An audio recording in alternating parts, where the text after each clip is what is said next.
Hello, আসসালামু আলাইকুম। কেমন আছেন সবাই? আলহামদুলিল্লাহ আমি অনেক ভালো আছি। তো বন্ধুরা, আজকে দেখতে পারতেছেন অনেক কিছু রান্না করব। তো আজকে রান্না করব আমার শ্বশুরের মৃত্যুবার্ষিকী আজকে। তো ওনার 5 বছর পূর্ণ হয়ে গেল। তো তার জন্য বাড়িতে ছোটোখাটো একটা মিলাদের আয়োজন করেছি। তো পুরো ভিডিওটির সাথে থাকুন, আশা করি সবার অনেক ভালো লাগবে। তো মিলাদের আয়োজন করতেছি ছোট করে, যেহেতু আমার যেটুকু সাধ্যের মধ্যে চলে তো সেভাবেই আমি করতেছি। তো যতদিন আমি বেঁচে থাকবো ততদিন আমার শ্বশুরের জন্য আমি এভাবেই মিলাদ পড়েই যাব।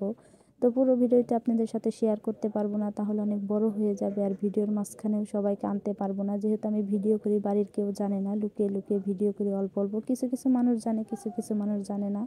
তো তারা ভাবে, মানে টিটকারি করে যে আসলে এটা কি। তারপরও আমি ভিডিও থেকে কিছু কিছু সময় আমার মনে একবার উঠে যায়, আবার মানে ভালো লাগে করতে। তো আজকে যেহেতু মেন এত বড় একটা কিছু করতেছি, তো অবশ্যই আপনাদের সাথে একটু শেয়ার না করলে কিভাবে চলবে।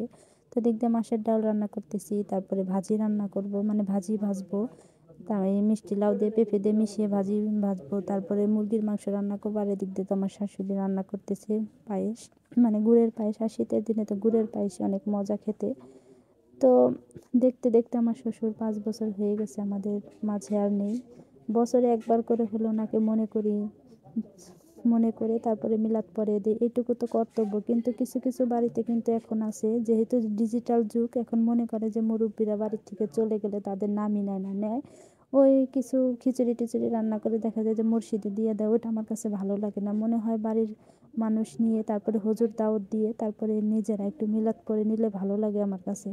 তো আপনাদের কাছে কীরকম লাগে? মানে বাড়ির সবাই মিলে যদি একটু মানে একটু রান্নার আয়োজন করে হুজুর দাওয়াত দিয়ে যদি বাড়িতে সবাই একটু মিলাদ পড়ায়, তাহলে কিন্তু ভালো লাগে।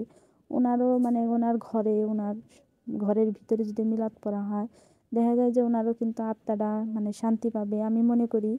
তো আর কিছু কিছু মানুষ এখন রান্নার আলসিতে, মানে এত অলসতার দিন চলে এসেছে যে সবাই এখন মানে কষ্ট করতেই চায় না। তো আমি যে পর্যন্ত আল্লাহ আমাকে তৌফিক যতদিন দিবে, মানে আমার শরীরে হাত পায়, ততদিন আমার শ্বশুরের জন্য আমি এইভাবে কষ্ট করে রান্না করে সবাইকে খাওয়িয়ে এইভাবেই যাব। তো অবশ্যই দোয়া করবেন, আর আমি জানি আস্তে আস্তে এটাকে বড় করতে পারি। আমার জানি আল্লাহ জানি কোনো দিন যদি আমি নিজে রোজগার করতে পারি, এখন তো আমার স্বামী করতেছে, তো আমি যদি কখনো রোজগার করতে পারি, আমি আরও বড় করে আরও গরিব মানুষদেরকে নিয়ে তারপরে বড় করে অনুষ্ঠানটা করব। তো তখন আপনাদেরকে আরও বড় করে দেখাবো। তো সবাই আমার জন্য দোয়া করবেন।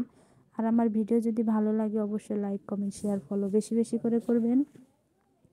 তো দেখতে দেখতে কিন্তু আমার রান্না বান্না সব কিছু কমপ্লিট। তো এখানে ভাজি হয়ে গেছে, তারপরে ডাউল হয়ে গেছে, এদিক দিয়ে আমি মুরগির মাংস বসিয়ে দিয়েছি একদম এক কড়াই। তো নাড়াচাড়া করা অনেক কষ্ট হয়ে যাচ্ছে, যেহেতু মানে অনেকগুলা।